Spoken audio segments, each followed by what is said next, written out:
Sandeep Jadhav Panalekar, Society for Human Ability Development Education अर्थात SHADE NGOचा संस्थापक अध्यक्ष व कामगार शिक्षक। मी या ठिकाणी आपणास नम्र निवेदन करणार आहे।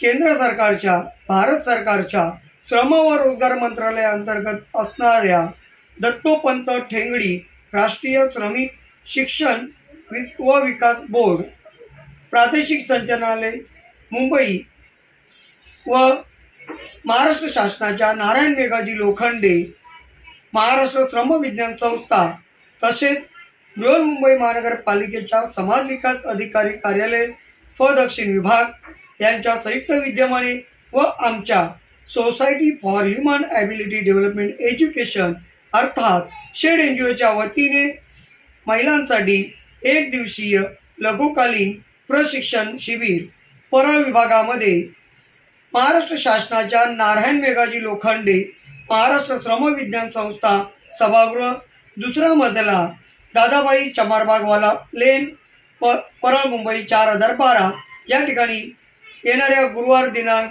22 फेब्रुवारी 2024 रोजी सकाळी 10 वाजता विविध मान्यवरांच्या उपस्थितीमध्ये आयोजित करण्यात आला आहे। सदर शिबिरामध्ये महिलांसाठी असणारे कायदे, महिलांसाठी असणाऱ्या केंद्र शासनाच्या, राज्य शासनाच्या व महानगरपालिकेच्या विविध योजना, त्याचप्रमाणे कुटुंबाचं अंदाजपत्रक, बचत तसेच महिला कायदे आणि महिलांनी स्तन कर्करोग होऊ नये म्हणून कोणती काळजी घ्यावी, तसेच कुटुंबाचं अंदाजपत्रक, घरेलू कामगार कायदे, त्याचप्रमाणे महिलांविषयी असणाऱ्या विविध संकल्पना, योजना आणि महिलांसाठी कौटुंबिक हिंसाचार कायदा 2005 अशा विविध विषयांवर मार्गदर्शन केलं जाणार आहे। योगा, प्राणायाम तसेच स्वतःचं स्वास्थ्य चांगलं व निरोगी कसं राहावं या विषयावर देखील नामवंत तज्ज्ञ मार्गदर्शन करणार आहेत।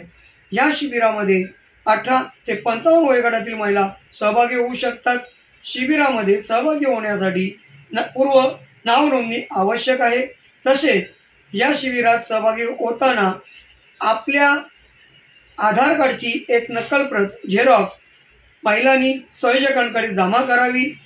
या शिबिरामध्ये सहभागी होणाऱ्या महिलेच्या प्रशिक्षणार्थीच्या आधार कार्ड लिंक असणाऱ्या नॅशनलाइज बँकेच्या खात्यावर ₹250 हे जमा केले जाणार आहेत।